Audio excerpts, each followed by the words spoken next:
जय जिनेन्द्र बंधुओं, लीजिए गुरु माँ विज्ञानमती माता जी का एक और संस्मरण, जिसमें उन्होंने बहुत ही सुंदर संदेश दिया है कि आखिर हम चरण ही क्यों छूते हैं, चरण ही पूज्य क्यों। यह है संस्मरण का नाम, चरण ही पूज्य क्यों। 2011 में ज्ञानोदय तीर्थ क्षेत्र नारेली राजस्थान में 4 बहनों की आरिका दीक्षा हुई।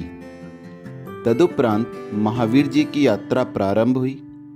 अजमेर से जयपुर होते हुए सांगानेर के दर्शन करके संघ पद्मपुरा पहुंचा। चलते चलते पूज्य आरिका श्री के पैर घिस जाने से बहुत ही कमजोर हो गए थे, छेद भी हो गए थे, बिवाइयाँ भी फट गई थी। जिस दिन पद्मपुरा में संघ रुका, सायकालीन प्रतिक्रमण आदि करके पूज्य आरिका श्री वसतिका में आई। तब थोड़ी देर पैर फैलाकर बैठ गई। पैरों में बहुत दर्द भी हो रहा था। तभी आरिकाओं ने कहा, पूज्य माता जी, थोड़ी मालिश करवा लो। ऐसा कहते कहते पैर दबाने पास में खिसक आई। उनके खिसकते ही गुरु माँ ने पैर सिकोड़ लिए और बोली, मेरा पैर दबवाने और मालिश करवाने का त्याग है। 2-3 मिनट के बाद बोली, विहार करते समय पैर ही क्यों दुखते हैं, पैरों में ही दर्द क्यों होता है, पूरे शरीर में दर्द क्यों नहीं होता है। कभी सोचा है तुम लोगों ने, चिंतन किया? सुनकर एक आरिका बोली, माता जी, पैरों को चलना पड़ता है, इसीलिए ये दुखते हैं। पूज्य गुरु माँ बोली, सच कहा, आपने इन्हीं को चलना पड़ता है। पर माता जी, यह भी ध्यान से देखो, आचरण भी चरण से ही बनता है। जब सड़क गर्म होती है तो पैर ही चलते हैं। ठंड भी पैर में ही सबसे अधिक लगती है। बुखार आने पर पैर में ही दर्द होता है। और जब कोई शुभाशीष मांगता है तो चरण ही छूता है, क्योंकि आचरण संपूर्ण रूप से चरण में होता है, इसलिए ये पूज्य माने जाते हैं। हम मंदिर जाते हैं, भगवान के दर्शन करते हैं, पर छूते क्या हैं? चरण, पूरा शरीर नहीं। संसार में आचरण ही पूज्य होता है और आचरण का पालन चरणों से ही होता है। शरीर का आधार ही चरण है। चरण नहीं तो कुछ भी नहीं है। चरणों में ही इतनी शक्ति होती है कि 100 किलोग्राम का वजन भी स्थिर रखते हैं, गिरने नहीं देते। यदि हम 5 किलोग्राम वजन हाथों में लेकर खड़े हो जाएं, तो सीमित समय तक खड़े रह सकते हैं, थक जाते हैं। लेकिन चरण 100 किलोग्राम शरीर का वजन लेकर भी थकते नहीं हैं।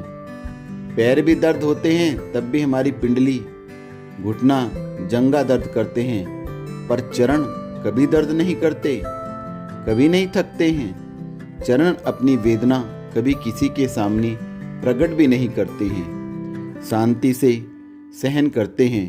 कभी कोई यह नहीं कहता कि आपका मुंह, हाथ, शरीर हमारे घर पर आए। सब यही कहते हैं, आपके चरण हमारे घर पड़ जाएं तो हमारा घर तीर्थ बन जाएगा। चरण ही धूल, कीचड़, कंकर, कंटक सहन करते हैं, तभी तो कहते हैं, चरण पड़ते ही कंकर शंकर बन गया, धूल चंदन बन गई, कांटा फूल बन गया।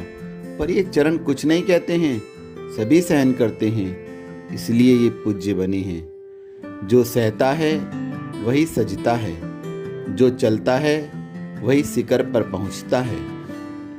अतः ये चरण ही सहते हैं, चलते हैं, तभी पूज्यता को प्राप्त हुए हैं। समाधि के बाद भी चरण ही स्थापित किए जाते हैं। सम्मेद शिखर जी में भी 24 तीर्थंकर भगवान के चरण ही स्थापित हैं। क्यों? क्योंकि चरण ही आचरण का संदेश दे रहे हैं। संसार में शरीर के किसी भाग को विनम्रता से या विनय से आदर्श बनाकर छुआ जाता है तो वह चरण ही है। लोग इन्हीं चरणों की वंदना करते हैं। मस्तक जब चरणों में झुकता है तभी समर्पण होता है और समर्पण होते ही जीवन धन्य हो जाता है। थोड़ी सी बात पर इतना गहन विवेचन सुनकर सभी की थकान दूर हो गई। मन आह्लादित हो उठा। ऐसा लगा कि सही ही कहा है आचार्य भगवंतों ने कि जो मंजा हुआ साधक होता है, जिसकी शब्द साधना होती है, वही एक शब्द से ही सारे संसार को मोक्ष मार्ग पर लगा सकता है। दृष्टि को बदलकर सृष्टि से उठाकर समष्टि में भी समाहित कर सकता है। ऐसा ही है हमारी पूज्य आरिका श्री और गुरु माँ।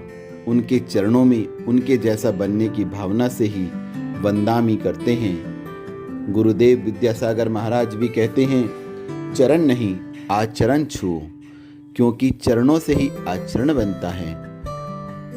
गुरु माँ के चरणों में उन्हें वंदामी गुरु माँ, वंदामी गुरु माँ, वंदामी गुरु माँ।